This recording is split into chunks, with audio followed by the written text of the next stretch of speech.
اچھا شیخ صاحب، جب ہم اس وقت بات کر رہے ہیں اندرونی طور پر، یہ کیا سیاسی سطح پر جب گفتگو کرتے ہیں آپ، چونکہ مختلف سیاسی جماعتوں سے بات کرتی ہیں، تو آپ کہ کبھی یہ بات بھی زیر بحث آئی ہے کہ یہ جو ہمارے میڈیا سیل یا ہمارے کی بورڈ واریئرز ہیں، جن کو ایسا نہیں ہے کہ لوگوں کے علم میں نہ ہو، یہ جو دل میں آتا ہے چلا دیتے ہیں اور اس کے بعد لوگ ایک ایک پوسٹ کے نتیجے میں پتہ نہیں کیا کچھ فساد پھیل جاتا ہے؟ کیا سیاسی قیادت کچھ اپنے لوگوں کی تربیت کے بارے میں بھی سنجیدہ ہے یا نہیں ہے؟ جی بالکل، میں اس سے اتفاق کرتا ہوں آپ کی بات سے کہ سنی سنائی بات کو پھیلانا، اس کے نتیجے میں فسق پیدا ہوتا ہے، فساد فی الارض رونما ہوتا ہے، اور اس کے اوپر اپنے آپ کو کنٹرول رکھنا چاہیے۔ اس سے مجھے اتفاق ہے۔ جو مجھ سے فاضل دوست ابھی مجھ سے پہلے فرما رہے تھے کہ راستوں کو کھولنا یہ صدقہ ہے اور راستوں کو بند کرنا اور تکلیف پہنچانا یہ آپ صلی اللہ علیہ وسلم نے اس سے منع فرمایا ہے۔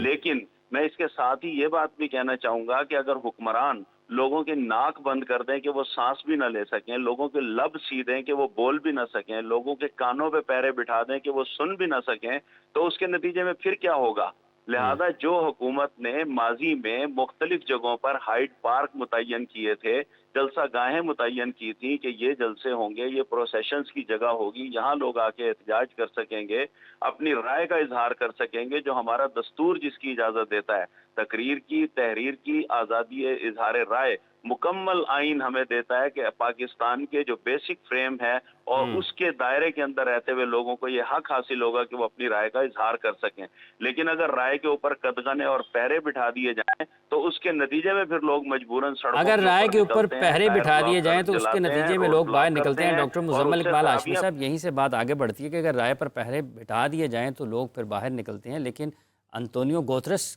کی رائے پر بھی تو پہرا بٹھایا گیا ہے دوسری جگہ پر۔ ذرا ہم اس کو اندرونی طور پر دیکھتے ہیں پاکستان میں، تو آپ کو لگتا ہے واقعی سیاسی قیادت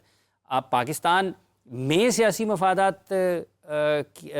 کے پیچھے لگی ہوئی ہے، عوامی مفادات کو نظر انداز کیا جا رہا ہے، اور اس ساری کی ساری جو ہماری کشمکش ہے اس میں تعلیمات جو ہیں شریعت کی وہ کہیں بھی نظر نہیں آتی ہیں؟ دیکھیں جی، بات بہت صاف ہے کہ ہم نے ماضی کے 77 سالوں میں 78 سالوں میں سیکھنے کی کوشش نہیں کی۔ ہم آج بھی اسی دور میں کھڑے ہیں جہاں پر ہم 1947 سے پہلے کھڑے تھے۔ کیفیت اصل میں یہ ہے کہ ہم سے اقتدار چھینا گیا تھا، پھر انگریز اس خطے پہ ڈومینیٹ ہو گیا، تو ہمیں آزادی چاہیے تھی۔ اس آزادی کو حاصل کرنے کے لیے ہم نے جتنے بھی ویز اس وقت اختیار کر سکتے تھے، ہم نے وہ سارے راستوں کو اختیار کیا اور ہم ان کے اوپر چلتے رہے۔ اب جب 1947 کے بعد پاکستان بن گیا تو یہ وقت تھا کہ ہماری جو پولیٹیکل ایلیٹ تھی وہ بیٹھ کے سوچتی کہ اب ہم نے ملک کو آگے لے کے کیسے جانا ہے۔ ہم نے کوئی اپنے لیے اہداف مقرر نہیں کیے، کوئی چیزیں ہم نے طے نہیں کیں کہ ہماری معیشت کس جگہ پہ کھڑی ہوگی، انڈسٹری میں ہم کس جگہ پہ کھڑے ہوں گے، تعلیم میں ہم کس جگہ تک جائیں گے، صحت کو ہم کیسے حاصل کریں گے۔ یہ چیزیں چونکہ ہم نے اس کے کوئی جو ہمارے قومی اہداف تھے ہم نے ان کو طے نہیں کیا، لہٰذا اب ہر شخص مادر پدر آزاد ہے۔ محرومیاں مادر پدر آزاد ہے پاکستان میں؟ مادر پدر سے بھی کچھ زیادہ آزاد ہے پاکستان میں لوگ۔ اس وقت کی کیفیت یہ ہے کہ ایک قطع کلامی کی بات چاہوں گا، سلمان صاحب کو شامل کرتے ہیں اسی سے۔ سلمان صاحب، آپ سمجھتے ہیں واقعی پاکستان میں مادر پدر آزادی ہے؟ دیکھیں نا، یہ جو مادر پدر آزادی ہے، میں آپ سے پوچھتا ہوں، آپ ٹی وی پر بیٹھے ہوئے ہیں، میں یہاں بول رہا ہوں، ہم کتنے آزاد ہیں اپنی بات کرنے کے لیے ٹی وی چینلز کے اوپر، اور کتنے آزاد ہیں اخبارات میں اپنی بات لکھنے کے لیے؟ ہمیں پتہ ہے کہ ہم پر کس قسم کی پابندیاں ہیں، آزادی اظہار کے حوالے سے، آزادی تقریر کے حوالے سے بہت سی پابندیاں ہیں، جس میں ریاستی جبر بھی ہے۔ ابھی فاروق صاحب بات کر رہے تھے، شیخ صاحب بالکل ٹھیک کہہ رہے تھے،